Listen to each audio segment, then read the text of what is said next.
Sir to start with आपके कीर्ति चक्र हैं, शौर्य चक्र हैं, सेना मेडल है, आपने कारगिल देख रखा है सर, और उससे पहले आपका चीफ कमेंडेशन अलग है, इसके अलावा आपके रिकवरीज वगैरह हैं, ये सब तो मैं आपको मतलब वेरी ब्रीफली बता रहे हैं, इसके बारे में हम डिटेल में डिस्कस करते ही हैं। बिल्कुल सर, मैं कहूँगा कि आप एक ऐसे भारतीय सेना के एक ऐसे अधिकारी हैं जिसने वो सारी चीज़ें देखी हुई हैं, करी हुई हैं, जो कोई भी सिविल से जब आता है ना तो सोचता है यार कि अगर फौज में जाऊंगा तो ऐसे ऐसे करूंगा कि मुझे शायद सीआई में काम करने का मौका मिलेगा, ऑपरेशंस करने का मौका मिलेगा।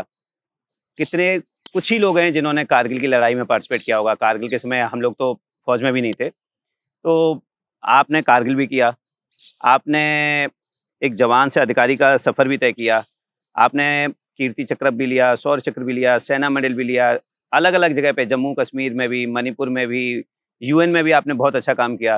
तो कोई शायद ऐसी चीज़ रही नहीं जो शायद छूट गई हो। That way I have been very very lucky, I'll tell, very humble.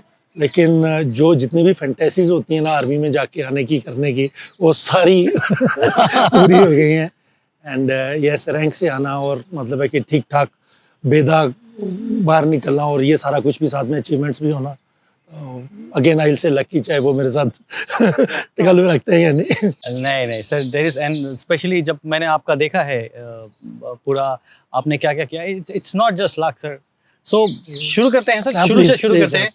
पहले एकदम आप आपके जरा फैमिली के बारे में बैकग्राउंड, और आप कैसे आप मोटिवेट हुए फौज के लिए, और आप कैसे भर्ती हुए सर, उसके बारे में थोड़ा सा बताइए प्लीज।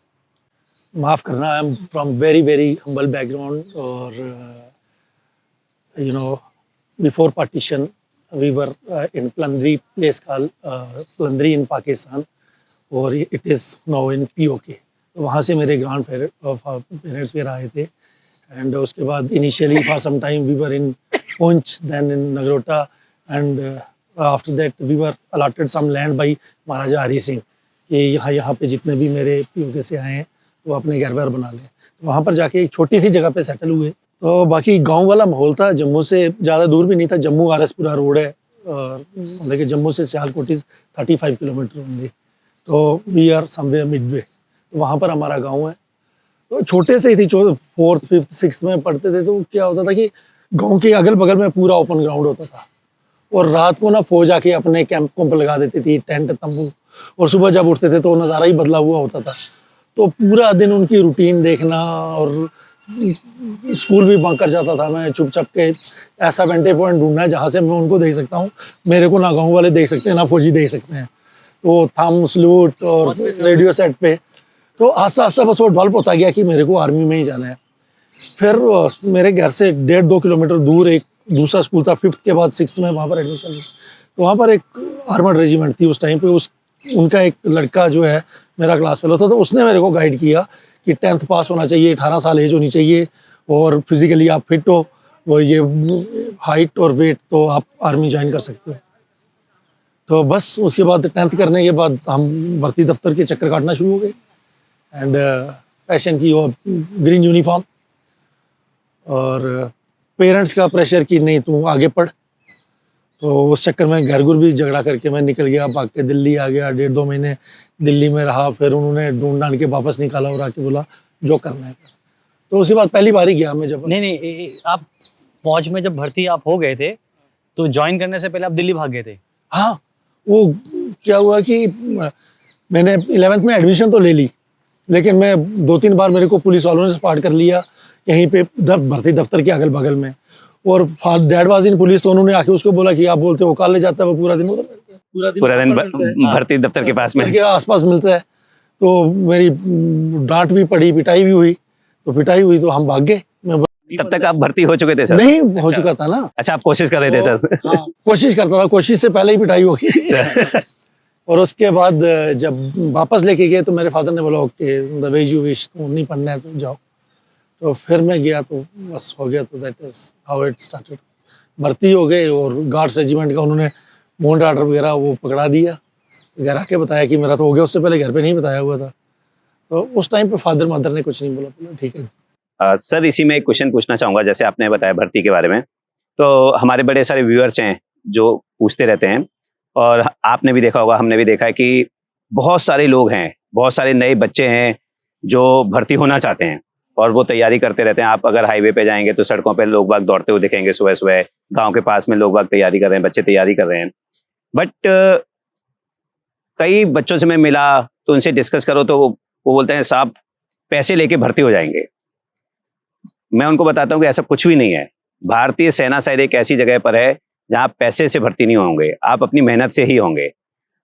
अब आप सर उस पूरे फेज को काट चुके हैं, तो मैं व्यूअर्स को आपके माध्यम से बताना चाहूंगा कि सर मतलब किस तरह से होता है, क्या प्रोसेस, मतलब कितना फेयर है, कितनी चीजें हैं ऐसी, क्या बहुत ज्यादा फेयर है। पैसों का तो मैंने भी बहुत सुना है, लेकिन पैसे वो गलत बंदे को दे देते हैं। जिसको दे देते हैं। हाँ बिल्कुल, उस बंदे को दे देते हैं जिसका कोई लेना देना ही नहीं होता।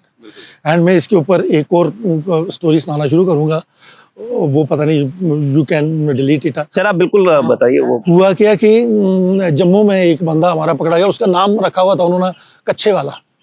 तो वो किसी दिन भर्ती दफ्तर में किसी ने स्पॉट कर लिया, जम्मू का ही था। तो वहाँ पर उसको शाम को उसके घर पहुँच गए, बोला यार तू तो वहाँ पर बैठा देखा है। वो कोई ऐसे डाक डूक देने के लिए गया था बीआरओ में। तो उसको आइडिया आया, तो जो भी उसके घर में जाए तो वो उसको एक हरा कच्चा पकड़ा दे, उसे 10-20 सिला के रख लिए। तो बोला ये ले, उसको कोई पता नहीं है वहाँ का क्या है, पैसे भी बाद में देना। और उसने क्या किया कि पता नहीं कितने पैसे खाए वहाँ पर। मतलब है कि हर एक बंदे को कच्चा दे रखा है, 30 को बांट रखा है, तो साला 4 तो होंगे ही होंगे। और जो 4 हो गए तो उनके पैसे रख लिए और उनसे ले लिए, और वो भी बाद में। तो इस तरह से उसने, तो ये सारे जो एजेंट बाहर के लोग होते हैं ना, एक्चुअल में ऐसा कुछ नहीं है कि पैसा लगता है या पैसा चलता है या जो भी है। बट हमने भी सुना ही है, लेकिन आई डोंट थिंक हमारे सिस्टम में कहीं पे भी पैसे का कोई सवाल आता है। सर मैं पैरा सेंटर में था, बहुत सारे जवान तो वो आते हैं तो वो खुद अपने आप को मान के आता है कि मैं तो पैसे दे के भर्ती हुआ हूँ। उसको ये नहीं पता कि तू भर्ती खुद ही हुआ है, पैसे तेरा कोई और खा गया। पैसे का वही होता है सर। वो अपने आप को जिंदगी भर की सब मैं तो पैसे दे के आऊँ। अब भैया तूने पैसे तो दिए हैं क्योंकि तू उल्लू है। अपने रेजिमेंटल सेंटर में था, तो मेरा एक मामे का ही लड़का था, दूर बाहर का मामा। तो उन्होंने फ़ोन किया कि तू किसी तरह से इसको करवा दे। वो आया और हो भी गया, अपने आप हो गया। अब मामा मेरे को बोला कि तू पैसे ले, जब तक वो ज्वाइन करता, बोला ऐसे कैसे हो गया, ऐसे तो हो नहीं सकता। तो मैं बोल रहा हूँ कि पैसे नहीं लगते, वो बोल रहे हैं कि ऐसे तो धोखा दे रहा है, ये किसी और भर्ती को भी नहीं अटेंड करेगा। बगैर पैसे कौन सी भर्ती होती है। तो लास्ट में जब उसने ज्वाइन कर लिया और उसने क्या चिट्ठी लिखी कि मैं ट्रेनिंग कर रहा हूँ, तब उनको ये हुआ कि एक्चुअली हुआ है, एक्चुअली हो गया है, बगैर पैसे ही हो गया है। सर वही चीजें हम बताना चाहते हैं कि 1 रुपया नहीं लगता है भर्ती में। मतलब भारतीय सेना अभी भी एक ऐसी जगह है जहाँ पर 1 रुपया नहीं बहुत लगता फेयर है सर, एटलीस्ट हमारी आर्मी में तो, इंडियन आर्मी में तो। आप बच्चा अगर मेहनत करे और ईमानदारी से मेहनत कर रहा है, अगर वो उस लायक होगा तो 100% भर्ती होगा। ये रिक्रूटिंग ऑफिस के बाहर ना बहुत सारे लोग घूमते रहते हैं, वो मॉनिटर करते रहते हैं कौन आया कौन गया। फिर उसको कहीं समोसा खाते हुए नुक्कड़ पे कहीं पे पकड़ लेंगे और बोलेंगे कि ऐसे किस लिए घूम रहा है, ठीक है हम करते हैं ना कुछ। और वो बारों बार निकल जाएंगे, और कई बार तो ऐसे करेंगे कि पैसे दे और वापस दे देंगे। तो उनका भी यही है कि 10-20 का ले लिया और बाद में कोई 2-4 हो गए तो हो गए, और नहीं तो वापस दिया, नहीं दिया फिर अगली भर्ती में करवा दूंगा एंड ऑल दोज थिंग्स। लेकिन अंदर कहीं पे जाके कोई सोचे कि एज एन ऑफिसर मैं पैसा ले सकता हूँ, लाने थे फिर ऑफिस ही पे। जय हिंद। आई होप आपने इस क्लिप को एंजॉय किया है। अगर आप ये फुल पॉडकास्ट देखना चाहते हैं तो उसका लिंक डिस्क्रिप्शन में दिया गया है, और इसी प्रकार के हमारे गैलेंट रियल लाइफ हीरोज़ के अगर पॉडकास्ट आप देखना चाहते हैं तो आप हमारे main channel Monks and Warriors by colonel Kaushal Kashyap check out कर सकते हैं। जय हिंद।